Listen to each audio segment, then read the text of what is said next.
សួស្តីទាំងអស់គ្នាបាទបងប្អូនណាដែលចាប់អារម្មណ៍ឬក៏នៅក្នុងផែនការសម្រក់គីឡូអូខេខ្ញុំជូន7ចំណុចដែលជួយបងប្អូនឲ្យស្រកគីឡូបានបាទបើយើងស្ដាប់ទៅថារៀងច្រើនបន្តិចប៉ុន្តែបើសិនបងប្អូនតាមចំណុចមួយរបស់ខ្ញុំហើយបងប្អូនធ្វើតាមបងប្អូននឹងទទួលបានលទ្ធផលអូខេអញ្ចឹងចំណុចទី1បងប្អូនចង់ស្រកគីឡូត្រូវមានគោលដៅអូខេគោលដៅមានន័យថាម៉េចបងប្អូនតើចង់ស្រកប្រមាណគីឡូច្បាស់លាស់អូខេអញ្ចឹងបងប្អូនត្រូវមានគោលដៅចំណុចទី2បងប្អូនត្រូវថ្លឹងមើលខ្លួនឯងអូខេថាឥឡូវហ្នឹងប្រមាណគីឡូខ្ញុំឧទាហរណ៍ថាបងប្អូនរាល់ថ្ងៃនេះបាទគីឡូ80បាទតែយើងកម្ពស់យើងតែ1.65 mទេអូខេអញ្ចឹងគោលដៅយើង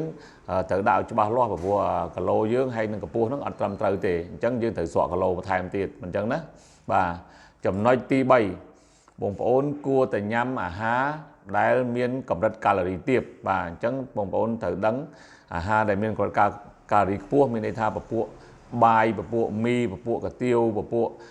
ជាតិម្សៅទាំងឡាយអាហ្នឹងគេហៅពពួកដែលមានគេហៅកាបូអេដ្រាតខ្ពស់ណាបងប្អូនអញ្ចឹងអស់ហ្នឹងបងប្អូនត្រូវកាត់បន្ថយបាទហើយចំណុចទី4បងប្អូនត្រូវញ៉ាំ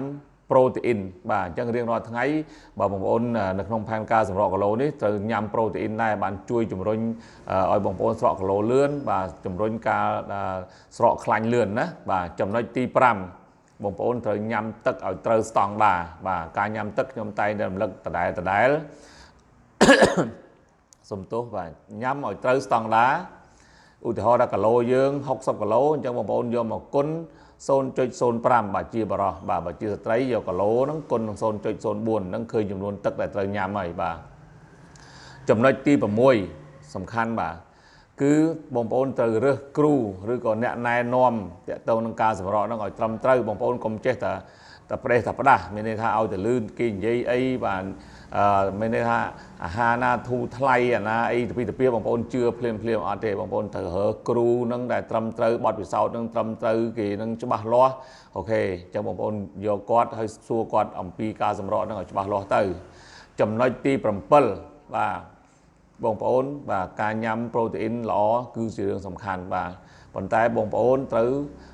ហាត់ប្រាណមួយទៀតបាទឆ្លៀតហាត់ប្រាណបាទអញ្ចឹងមានន័យថា7ចំណុចនេះបងប្អូនគឺត្រូវតែធ្វើទាំងអស់នឹងហើយបាទអញ្ចឹងបើសិនជាបងប្អូននៅមានចម្ងល់បន្ថែមទាក់ទងនឹងផែនការសម្រក់គីឡូបងប្អូននៅសពេចសពិលមិនទាន់ច្បាស់បាទបងប្អូនអាចឆាតមកសួរខ្ញុំតាម Facebook ឬក៏លេខទូរស័ព្ទនៅខាងលើបានបាទអរគុណច្រើន